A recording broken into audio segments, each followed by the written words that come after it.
for ADR, but you guys, your love for ADR must be crazy, you see. It's 3.5 hours and everybody's here. A big clap for all of you, actually.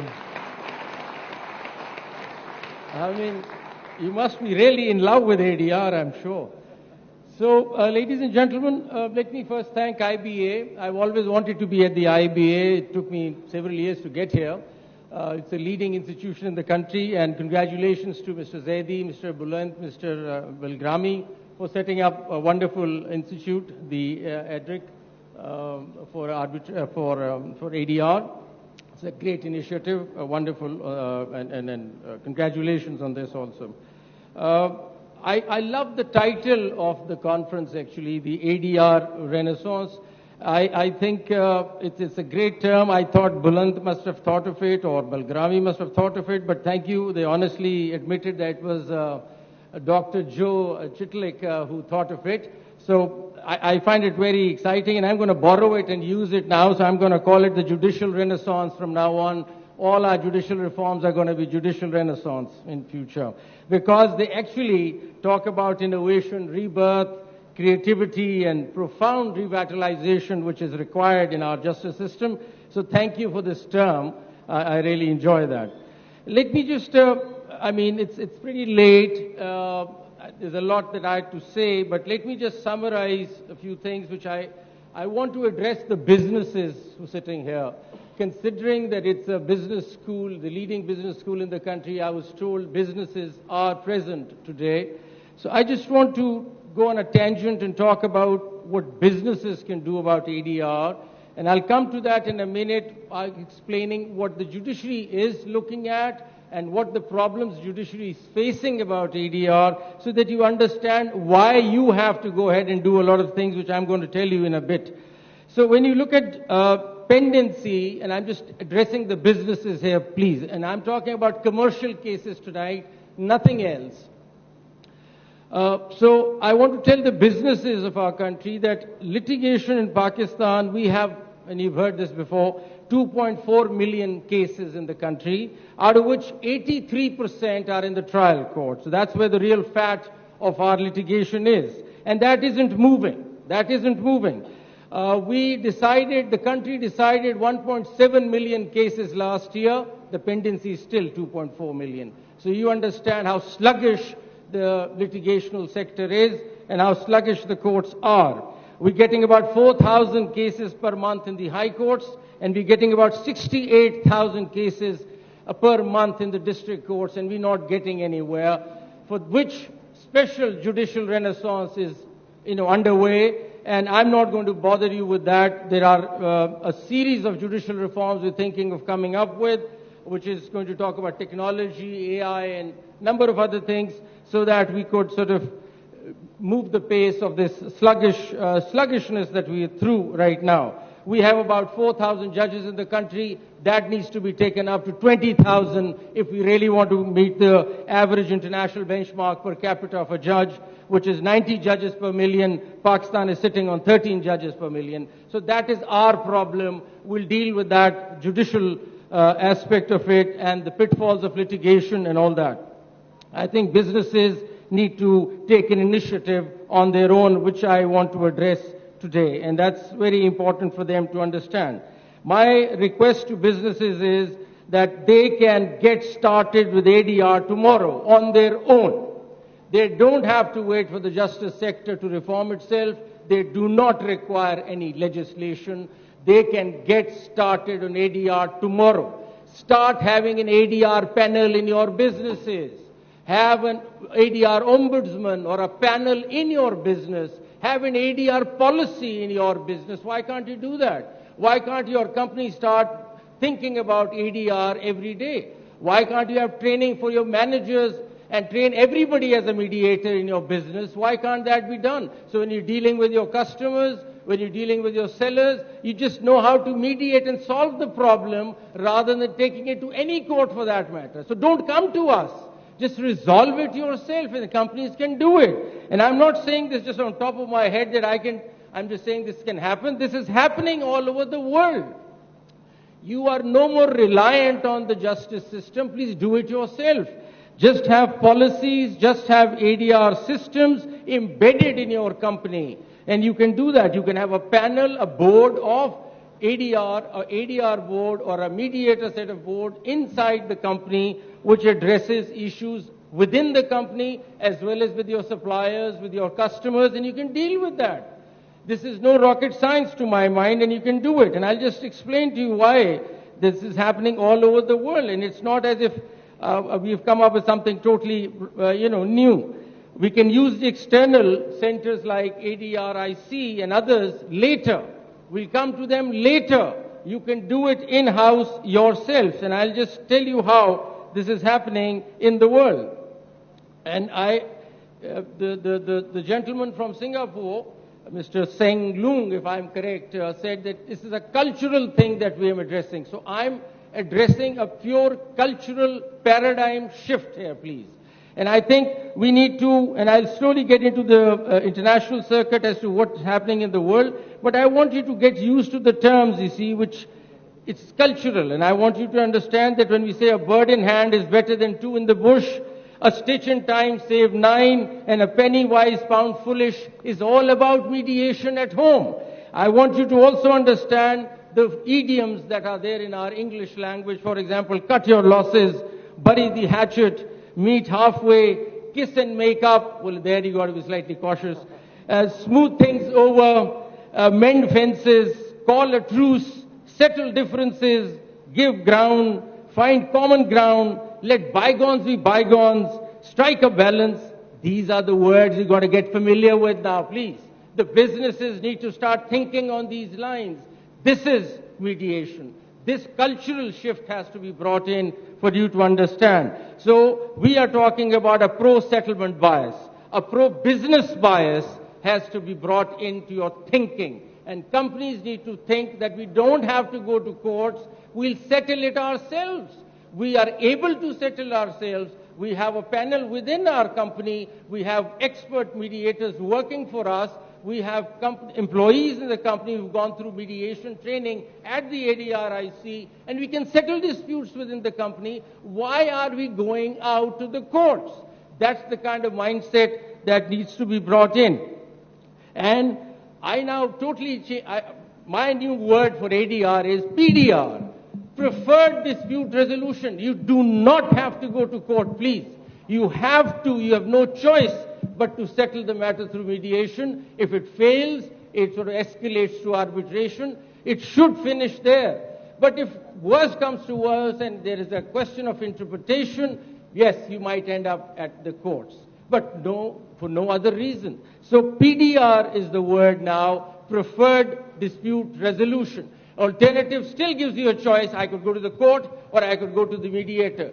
PDR does not give you that choice. Let's seal that. You have to go for our mediation. It's a must. You have to finish it through arbitration and resolve it there. You can't just clog the courts. We're sitting on 2.4 million cases.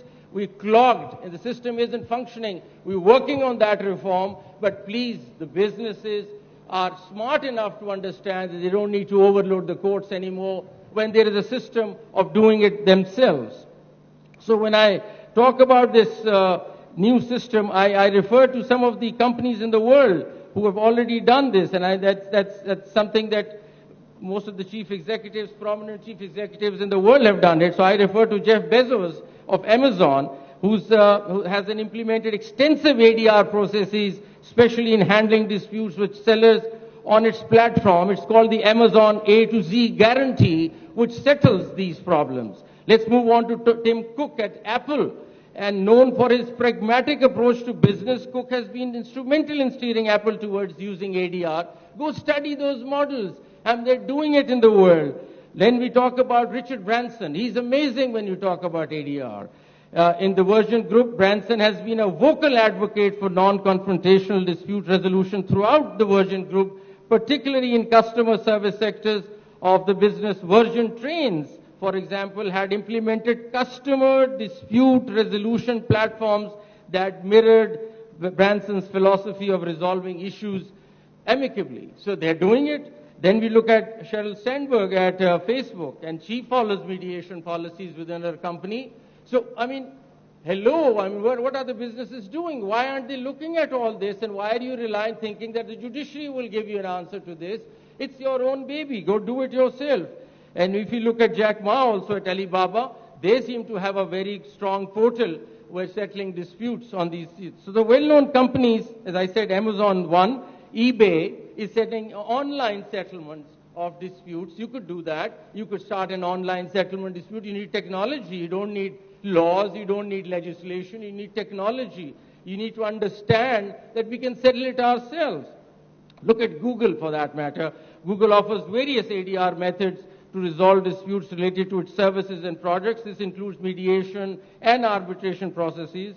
AT&T does it, IBM does it, and I'm not going into their details. Everyone has a very strong ADR policy in place. The American Express, the UPS, the Hewlett-Packard of the world, the IBM, they seem to be doing it. General Electric, they all are doing this. Toyota, for example, has a partnering program in ADR initiative aimed at resolving disputes with suppliers through mediation before resorting to arbitration or litigation. Now, they're all here in this world. These companies are operating with their own policies. My request to ADRIC would be to help companies stand up on their own, to show them these policies so they could be self-sufficient. They come to you as an external ADR system later, once they fail and they're unable to do it. So handhold companies to be self-sufficient, self-reliant in the business of ADR, and that would be perhaps the future, as I see it, could be the way out of all this. For example, Intel has a very strong variety of ADR techniques that it uses in its own company. So these programs are typically part of a broader effort to create a more collaborative workplace culture and to handle external business disputes more amicably. The use of ADR by such companies often leads to faster resolutions, and you don't have to go to anybody else.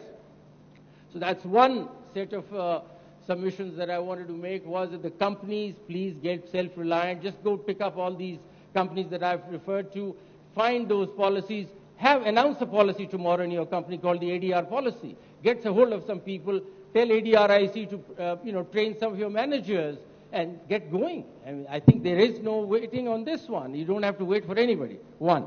Number two, I would like to, as Justice Jawad referred to, climate change. These are serious things that are going to happen to companies. So climate change is going to seriously affect companies and businesses in numerous ways, influencing operations, supply chains, regulatory compliance, and there will be operational disruptions, there will be supply chain challenges, and there will be regulatory and legal challenges which will have financial impacts and other reputational risks that the companies will face. So you need to also tailor an ADR soon in dealing with those climate change issues which will arise sooner or later. And ADR would be the best climate change alternative to deal with those issues at that time. Climate finance is another big thing that's coming your way, the businesses, and I refer to that, that refers to financial resources allocated towards climate change mitigation and adaptation activities. These projects will bring disputes also. So climate change and climate finance will bring disputes, so please get ready. The businesses ought to take position on ADR internally to understand these issues, because in this you'll be meeting global partners. ADR works for them, ADR works for you. So please try to think of ways where you could have agreements with your suppliers or your partners which embeds a clause of ADR, in-house ADR. It's no rocket science to my mind. And you can have the flexibility of resolving it right in your office. You could have a floor or an office or a separate room called the ADR panel, which could be totally neutral people sitting in your company trying to resolve your disputes. Moving on to business schools, and my request, and I see it at IBA, and I think the ADR curriculum needs to get blended into your program, curriculum. It's important.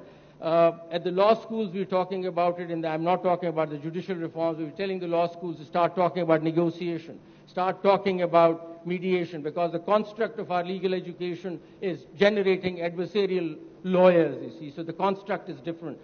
We're working on that, but I'm just requesting the business schools to have a curriculum that integrates this into their program. It's imperative now that the business schools start talking about settlements, negotiations, and dispute settlements in this kind of vein. So specialized programs and practical experiences could be shared with students, and you can have a whole program collaborating with law schools maybe if you want to understand some aspects of it. But I think this would be important. I don't want to get into the details. I'm quite sure the business school will understand that this is mandatory. You need to bring that in.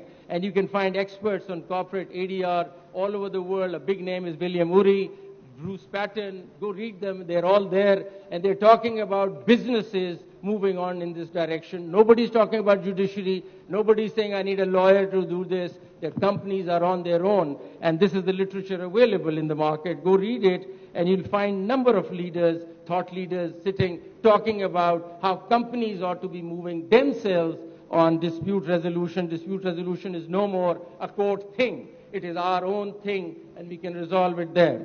The other thing that I want to highlight, an important point, is China. And I want to talk about BRI, the Belt and Road Initiative. I've been to China and I've been talking to them about it. I tell you, this is another big energy coming our way, and we need to capitalize on this. CPEC, BRI brings in a lot more energy, investment, employment, a number of things. Chinese don't like litigation. They don't like stay orders. You have to speak their language, and you need to understand how to do business with China. So China is a big business partner, and businesses in Pakistan need to prepare for China. And that can only be done if you have a language that understands dispute settlement, dispute resolution. You can't rush and get a stay order when you're dealing with the Chinese. They'll just walk away. So please start thinking on those lines, because that will bring a lot more investment, and China has already done it. If you go study their model, they have a China International Commercial Court, the CICC. They have a Silk Road Arbitration Center, which we can turn, I'm sure ADIRC could start working with them. The BRI dispute resolution mechanism is available in China. They don't want to impose it on you, but they want you to understand the language. How are we going to do business? So this is the language, the new language of business is mediation, pro-settlement language, which you need to generate. I can't do it as a judge. It's not my duty. You businesses will have to come up with a new language of dispute settlement. Please start working on it, start thinking on it, and that's how things are going to change. Because China, to my mind, is a big business that's coming our way. They're trying to work with South Asia, and the new thing that we're trying to do with them is that SARC could be reborn with China. With the BRI, South Asia collaboration, we could start working with our neighbors with this new language of dispute settlement, enhanced trade, enhanced business. So please, for a minute, just forget the courts and start thinking about solving problems ourselves and moving ahead, speaking a different language and moving ahead and improving our the trade, business, which will, of course, move towards improving our economy, which is perhaps the key right now. We have to work on the economy. So we don't have to be reliant on any other system. We can do it ourselves. The businesses can do it, and I'm quite sure IBA's ADRIC could help handhold the businesses in understanding what we're talking about, and they need to understand, and I'm quite sure once they understand, they don't need us anymore. So that's all I wanted to say tonight. I also want to thank Justice Sarmat Osmani, who's sitting here, who's been my elder, my senior, and I've learned a lot from him. I acknowledge your presence with great thanks. Thank you for being here, and thank you, everybody. I think it's about time to go home. Good luck and all the best to you all.